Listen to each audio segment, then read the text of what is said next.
About students ఈ రోజు యువత గురించి మాట్లాడదాం. రేపు రండి, రేపు అడగండి, రేపు చెప్తాం. కానీ ఈ రోజు 2,30,000 ఉద్యోగాలు ఇస్తామని చెప్పి ఇయ్యలేదు. జాబ్ క్యాలెండర్ ఇస్తామని చెప్పి ఇయ్యలేదు.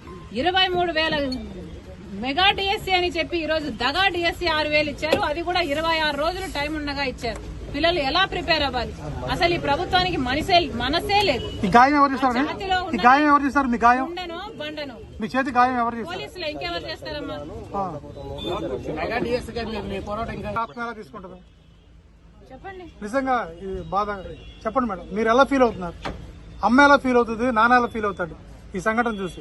ఆయన ఆత్మ శోభిస్తూనే ఉంటది, అమ్మ కూడా బాధపడతారు. ఈరోజు రాజశేఖర రెడ్డి బిడ్డ పోరాటం చేస్తుందంటే ఎందుకోసం చేస్తుంది? ఆంధ్ర రాష్ట్రంలో బిడ్డలకు ఉద్యోగాలు రావట్లేదని పోరాటం చేస్తే కనీసం సెక్రటేరియట్ లో రిప్రజెంటేషన్ ఇవ్వడానికి కూడా ఈరోజు హక్కు లేదు. మాట్లాడడానికి స్వేచ్ఛ లేదు. జర్నలిస్ట్ రాయాలన్నా కొట్లాడాలన్నా స్వేచ్ఛ లేదు. ఈరోజు కనీసం సెక్రటేరియట్ లో రిప్రజెంటేషన్ తీసుకోవడానికి ముఖ్యమంత్రి లేడు, హోంమంత్రులు లేరు, డిప్యూటీ చీఫ్ మినిస్టర్లు లేరు, మంత్రులు లేరు, కనీసం సీఎస్ కూడా లేరంటారు. ఇక వీళ్ళకి ఏం చేతనైంది? పరిపాలన చేతనైందా? వీళ్ళకి స్పెషల్ స్టేటస్ తేవడం చేతనైందా? పోలవరం ప్రాజెక్టు పూర్తి చేయడం చేతనైందా? విశాఖ స్టీల్ ప్రైవేటైజ్ అయిపోతుంటే దాన్ని ఆపడం చేతనైతుందా? క్యాపిటల్ సిటీ కట్టడం చేతనైతుందా? కనీసం మెట్రో అన్న తేయడం చేతనైందా? రైతులు ఆత్మహత్యలు చేసుకుంటున్నారు, అప్పుల పాలైపోతున్నారు, కనీసం పంట బీమా ఇవ్వడం కూడా చేత కాలేదు. బిడ్డలు ఆత్మహత్యలు చేసుకుంటున్నారు, ఉద్యోగాలు లేవు, నోటిఫికేషన్లు ఇవ్వడం కూడా చేత కాలేదు. రాజశేఖర రెడ్డి గారు వదిలి వెళ్లేసిన ప్రాజెక్టులు పూర్తి చేయడం కూడా చేత కాలేదు. మరి ఇదేనా రాజశేఖర రెడ్డి గారి వారసత్వం అంటే?